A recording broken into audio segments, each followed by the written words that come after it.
कि हे नाथ मेरे जीवन में एक भक्त आ जाए। एक बात बोले, अगर वैष्णव पत्नी आ गई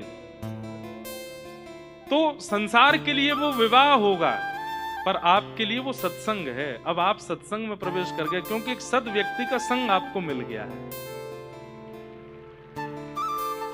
वैष्णव बालक जीवन में आ गए तो सत्संग हो जाएगा। उसके बाद आप कथा में अगर सदैव उपस्थित भी नहीं हो पाओगे ना, तो भी आपका भजन ही माना जाएगा। क्यों? जिसका संग आप कर रहे हैं वो परम वैष्णव है।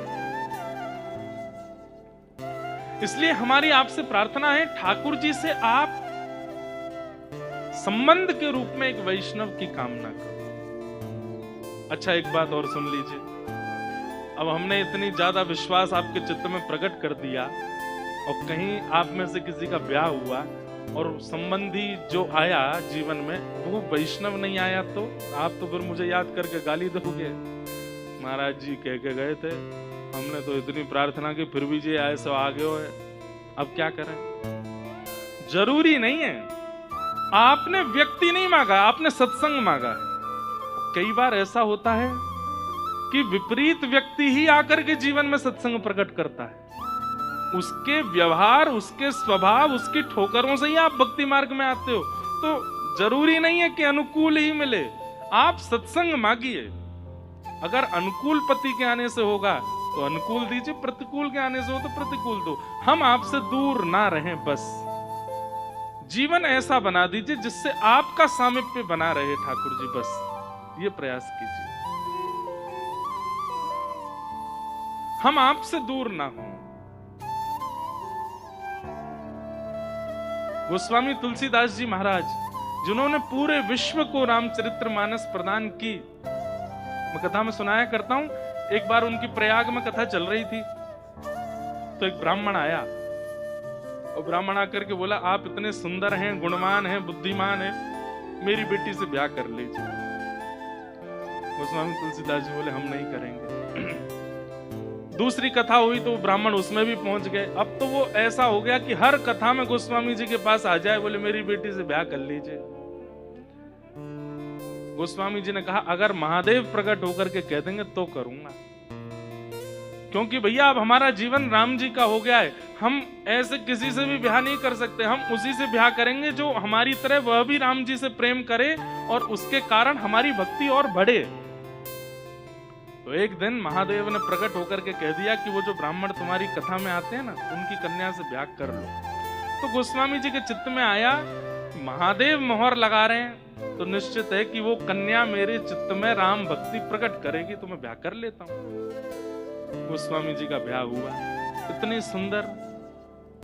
अब तो गोस्वामी जी उसके संग ही रहते हैं। अब लोग बाग इसमें कई अपने अपने भाव जोड़ते हैं कि वो इतनी सुंदर थी, या गोस्वामी जी उससे प्रेम क्यों करते थे? प्रेम महादेव आज्ञा करके गए हैं, उससे ब्याह करो। तो गोस्वामी जी तो इसीलिए प्रेम करते थे कि भाई इसके कारण मुझे राम जी मिलेंगे।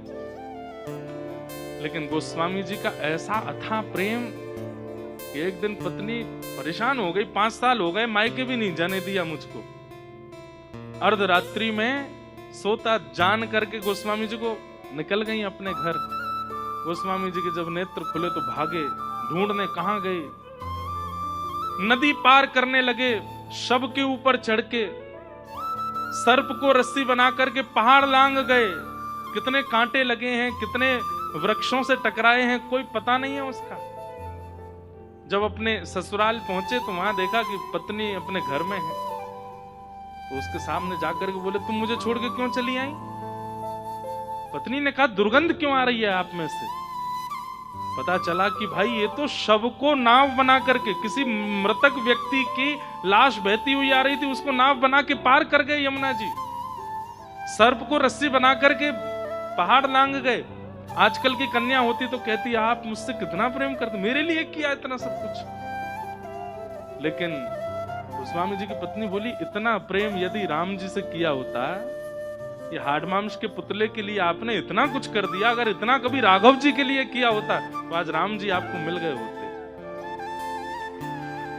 इतना त्याग, इतनी पीड़ा, इतनी व्याकुलता, इतनी तत्परता इस शरीर के लिए। आपसे एक रात नहीं रहा गया मेरे बगैर। ऐसी व्याकुलता अगर राघव जी के लिए हुई होती तो आज राम जी मिल गए होते आपको। उसी समय गोस्वामी जी के नेत्र बंद हो गए और पूछने लगे स्वयं से, ये सत्य ही तो कह रही है।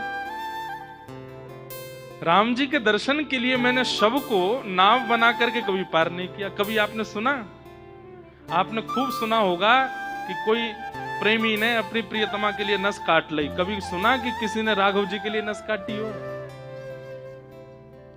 आपने सुना होगा कि किसी प्रेमी ने अपनी प्रियतमा के लिए वो पी लिया, विष पी लिया। कभी किसी प्रियतम ने राधा रमण जी के लिए पिया? हाँ पिया था, मीराबाई ने पिया था। आज कोई नहीं पीता, क्योंकि हमारा प्रेम ही नहीं है। दिखावा कर रहे हैं, कोरा नाटक। पीना मत। कहीं सोचने लगो कि लो महाराज जी भाग्यनगर से ही पहला कैंडिडेट आएगा, ऐसा नहीं। विचार की बात है। ऐसा प्रेम हमारा है नहीं। हम क्या करते हैं ठाकुर जी के लिए? 3 घंटा अगर सामने बैठ के सेवा कर लें तो उसको गाए बिना रहते नहीं हम 3 घंटे बैठ।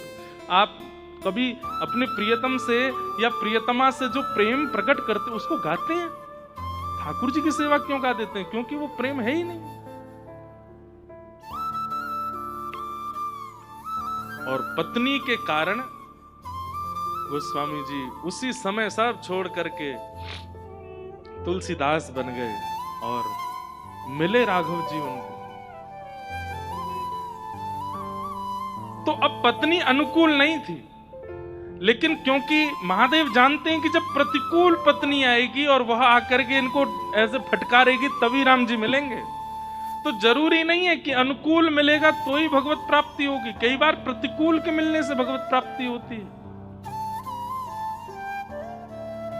महाराष्ट्र में एक संत हुए श्री तुकाराम जी महाराज। तुकाराम जी महाराज के गांव में एक लड़के के पीछे पूरा परिवार पड़ गया, शादी करो शादी करो।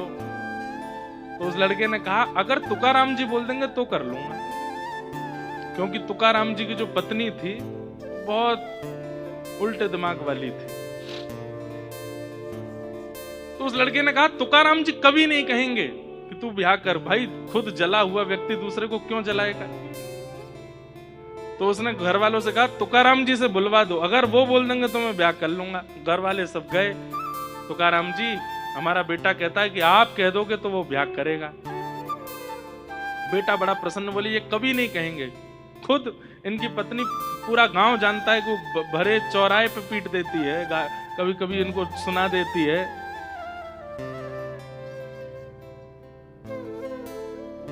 तुकाराम जी बोले कहाँ है बेटा? बोले वो खड़ा, इधर आओ। बोले जितना जल्दी हो सके ब्याह करो। उसने कहा महाराज आप कैसे कह सकते हैं?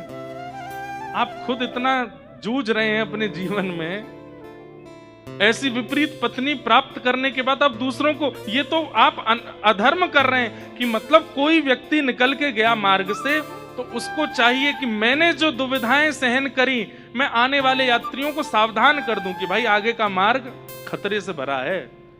लेकिन कई लोग होते हैं वो दुविधाएं सहन करने के बाद सोचते हैं कि मैंने सहन करी, दूसरों को भी होनी चाहिए। तो दूसरों से क्या कहते, बहुत बढ़िया रास्ता जाओ। और जब वो गिरने लगे पड़ने लगे, बोले अब आया मजा, अकेला मैं पीड़ित नहीं हूं, ये भी है। तो बोले आपने तो ऐसा काम किया है कि आप अकेले पीड़ा सहन कर रहे थे, तो आपने विचार किया कि ये भी एक सहन करने वाला हो जाएगा तो अच्छा लगेगा। तो तुकाराम जी बोले नहीं ऐसा नहीं है। तो फिर क्या है? बोले देखो अनुकूल पत्नी मिल जाए तो तुम विट्ठल भगवान का प्रेम से रोज दर्शन करने जाना, हर महीने जाया करना। और प्रतिकूल पत्नी अगर आ जाए, जैसे मेरी पत्नी है, तो एक गांव में 2 तुकाराम हो जाएंगे। फिर मैं भी तू भी, दोनों एक से हो जाएंगे। अपना उत्तराधिकारी भी तो चुनना है मुझको। इसलिए अनुकूल और प्रतिकूल दोनों स्थितियों को स्वीकार कीजिए। देखिए प्रसाद का एक नियम होता है, पुजारी जी जब हाथ में देते हैं तो हम उसको पा लेते हैं, लेकिन कई बार वो हाथ से गिर जाता है तो भी हम उठा के पा लेते हैं। प्रसाद अपवित्र नहीं होता। ऐसे जीवन में अनुकूल और प्रतिकूल दोनों प्रसाद है।